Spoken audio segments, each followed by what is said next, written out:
call George Adam, to be followed by Ken McIntosh. Thank you, Presiding Officer. I welcome this debate and the Government's Play Strategy Action Plan.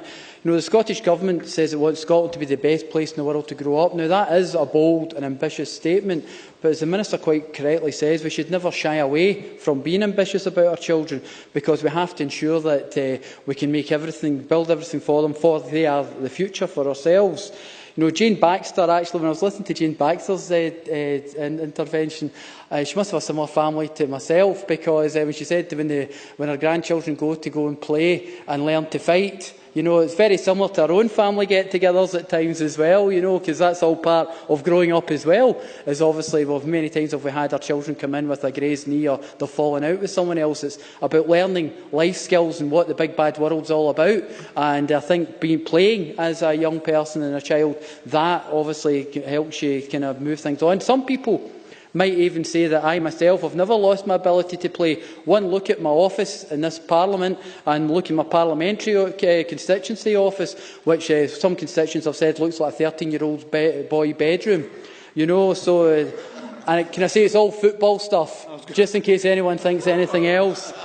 You know, but so probably George Bernard Shaw's quote may not be for me at that stage. But the action plan actually sets out how we can deliver Scotland's first play strategy, which was published in June, and it's the most progressive of its kind in the UK. The three principles behind the strategy are that we should value all children and young people, and I think today's tone in the debate obviously sees it across the chamber. We all do, and we should enable all children and young people to realise their right to play. And when the Minister brought up parts, I think it was about the no ball game signs, it's something that I remember when I was younger as well. We just thought that wasn't actually a rule, it was just possibly something there. You kept playing until someone came out and chased you. But now we've got to the stage where maybe people in society aren't quite as tolerant as they were in the past, because as politicians, whether it be a local councillor or an elected member here, you get people complaining about young people playing in some of the open spaces that we have. And it's something we seriously need to address, because we have to ensure that young people have that opportunity and children to express themselves.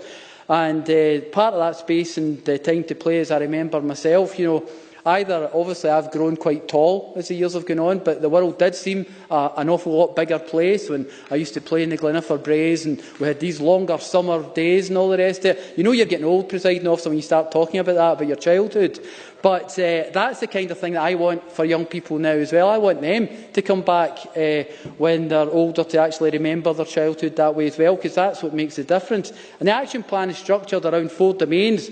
At home, our homes should be the places where children have plentiful play opportunities, and some of the points that were brought up earlier are quite correct. You know, there were times when I was younger where it was a place where in family get-togethers you all did play as a family together, whether it be board games at Christmas and all falling out, the fighting started again, or whether it be other games, you know. And I think that when you look at the success of something like the Nintendo Wii, all that did was modernise the whole thing, and meant Mop on the Wains could effectively play round the computer game and engage in it together, something that we're all interested in. And that just shows you it was just something that we used to do before ourselves.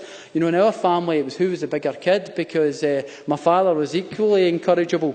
And we used to play in a version with a balloon in the room, the whole family playing. It was like pre-association football rules, where everybody just kept running about. My mum always worried about the crystal in the living room at the time.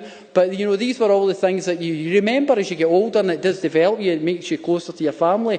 You know, we have to ensure that at nursery school there is high-quality play opportunities and outdoor free play as well. We may not have the weather for it, but there has to be an opportunity for everyone to access nature and see what's out there in the world, because you know, there's some things that, as has been said during the debate, younger people tend to spend more time within their own homes and within computers and the internet. There is let's not Google about the nature, let's actually go out there and see what's happening in the real world. But in the community there has to be sufficient space and playing. There's been much said about that so far, and I would have to say that, you know, it's up to local authorities in their area. As a councillor myself, we decided we would find a way to actually find money for play areas. You know, I was the chair of the local area committee in Paisley South, and effectively what we did was we set aside monies to make sure we could get over the cross-generational boundaries and make sure that we reclaimed our parks. Now, we invested in play areas that were multi-use. Not all the money came from the council. We managed to find money from various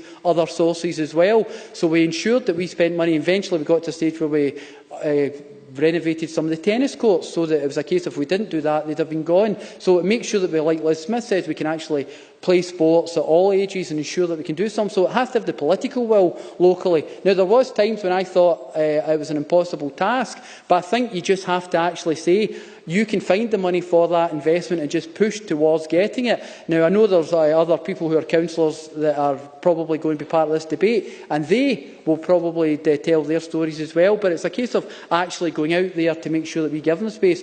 One of the things we spoke about as well during that time was actually teaching a lot of the younger people and kids to play games that we all played when we were younger, some of the traditional older games, and now we've got that in one of our parks and the kids love it. You know, it's one of these things that just crosses the generations. So I think, just in closing, Presiding Officer, I think we have to be bold and ambitious, but we have to make sure and remember our inner child when we're making these decisions as well, and we have to make sure that not only do we talk about it within this chamber, we make sure that when we're out there we try our best to engage with a cross-party situation to ensure that we can actually deliver this as well.